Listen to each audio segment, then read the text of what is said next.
Inverter, digital inverter Samsung এর, ঠিক আছে? এখানে সেন্সর সিস্টেম, এখানে আপনি ইচ্ছে করলে পুরোটা নরমালও বানাতে পারবেন, ডিপও বানাতে পারবেন। মানে এই ফ্রিজটাকে আমি দুটোটাই নরমাল বানাতে পারবো, দুটোটাই ডিপ বানাতে পারবো?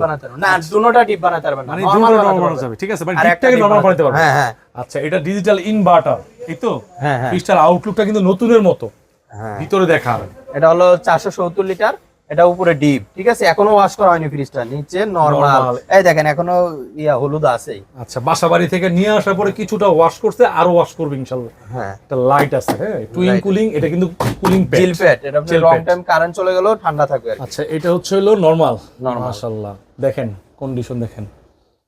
এটা মার্কেট প্রাইস আছে 1,19,000 টাকা, আমি দাম চাচ্ছি রে ভাই একবারে 60,000 টাকা দাম চাচ্ছি। 60,000 60,000 টাকা চাওয়া দাম আপনার। আর ব্লগের সম্মানে কত? জান, আরো 10,000 টাকা ডিসকাউন্ট করে দিলাম, একবারে 50,000 টাকা। 50,000 টাকা। নাইম বের জন্য, নাইম ভাইয়ের জন্য আরো 2,000 টাকা ডিসকাউন্ট, 48,000 টাকা 48,000 ডেলিভারি চার্জ ফ্রি। হ্যাঁ হ্যাঁ, এটাই কি লাস্ট? লাস্ট। হ্যাঁ, লাস্টে থেকে একটু লাস্ট করেন ভাই। জান 47 করে দিলাম। 47? 47। ঠিক আছে।